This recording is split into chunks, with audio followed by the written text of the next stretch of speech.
Was Diana, the Princess of Wales, the victim of her own childhood and her own parents' divorce? Was she made a victim after her marriage to Prince Charles, or was she playing the victim to gain sympathy and support in her war against the royal family? In this video, I'm looking at what victims think and what victims feel. So do stay watching, because today, let's talk about victims and the victim mindset.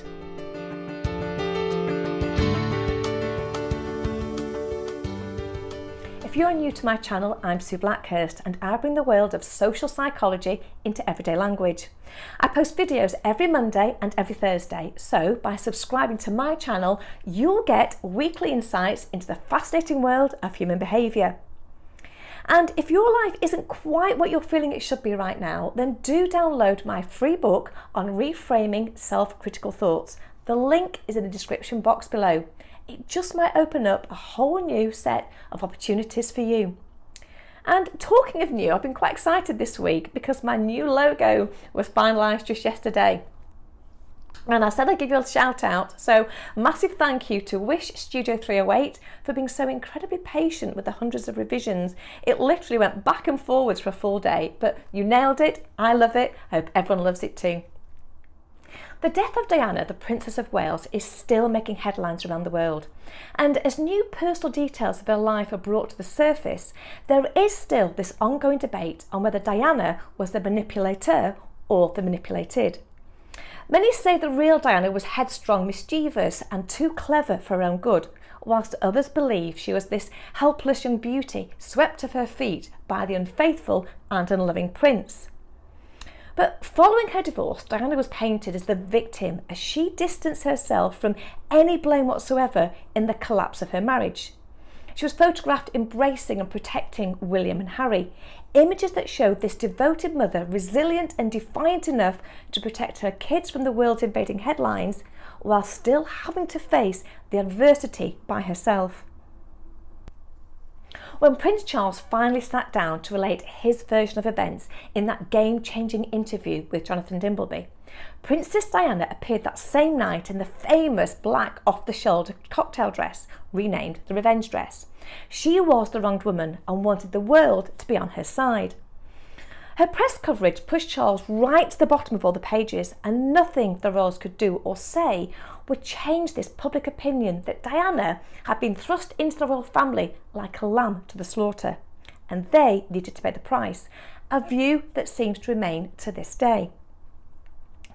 The newspaper headlines during her marriage also supported this victim status. Diana driven to 5 suicide bids by uncaring Charles, and marriage collapse led to illness. And for those who still needed to be convinced that she was the victim of an adulterous husband and loveless marriage, the 1995 televised interview with Martin Bashir was a masterclass in public image management of a wronged woman.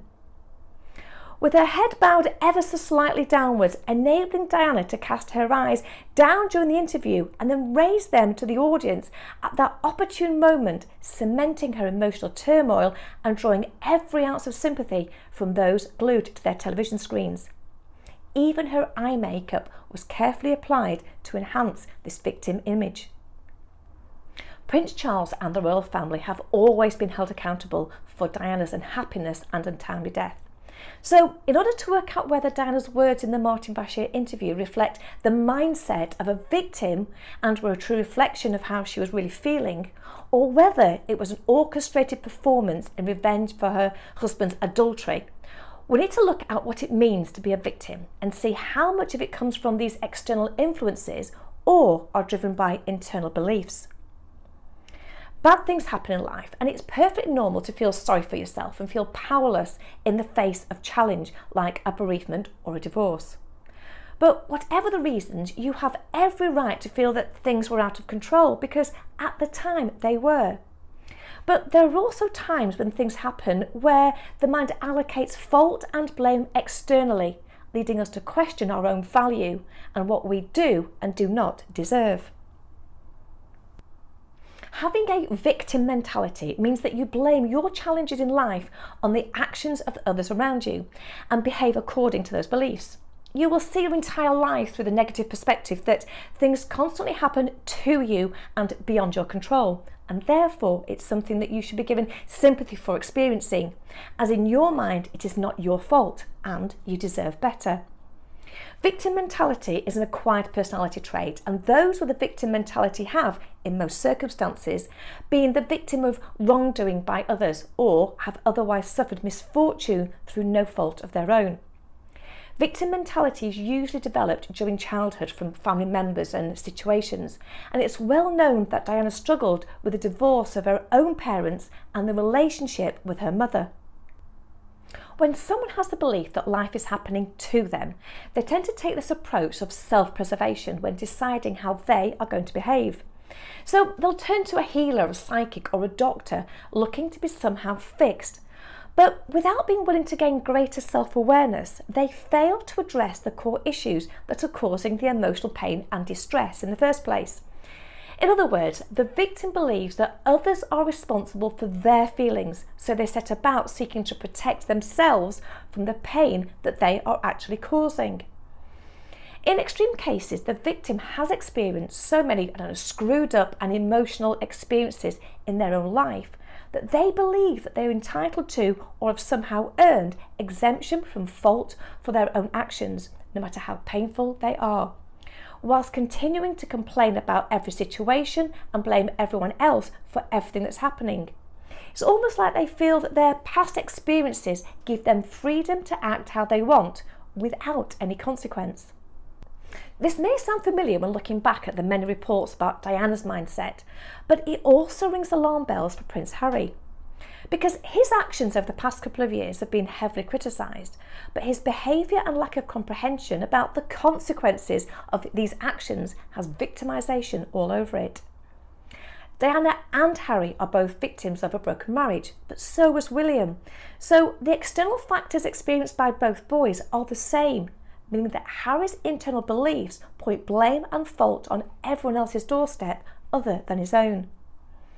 And it's well documented that Princess Diana turned to psychics and healers for critical information about her life. Throughout her later years, she became more and more paranoid and felt that she couldn't trust anyone, so sought help from these types of people. It wasn't unusual for Diana to make 5 calls a day to her psychic healers, leaving messages when she couldn't get hold of them straight away. So it feels like they provided her with this emotional crutch to lean on, leaving her feeling even more vulnerable without their guidance. So I do wonder if Harry sees Meghan as his crutch and his healer, and he's turning to her believing that she's not only the one person he can trust in the royal family, but that she is the one to save him from his own self-fulfilling prophecy. At his heart, a victim mentality is actually a way to avoid taking any responsibility for yourself or your life.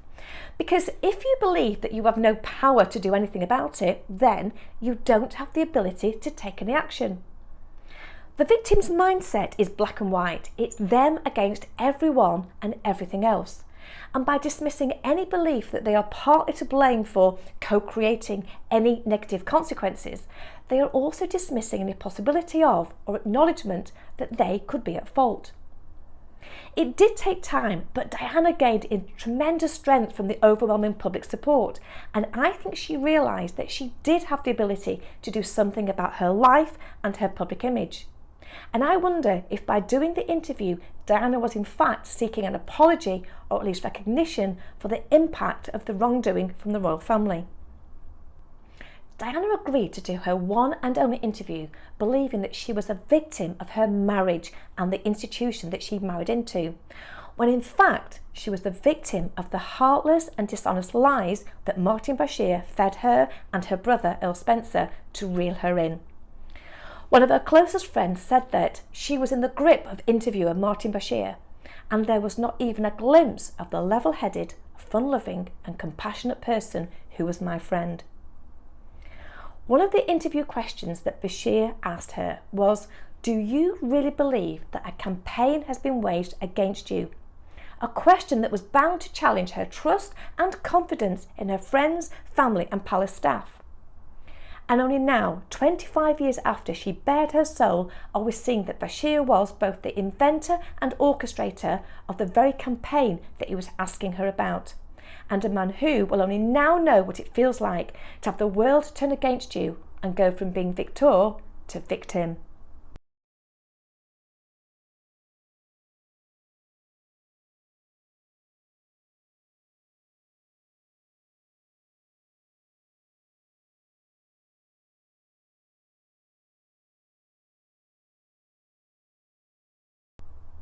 If you're looking for some support and guidance to all the challenges being thrown at you at the moment, then do take a look at my 20-day Overcoming Obstacles and Build Mental Strength training program. The link is in the description box below.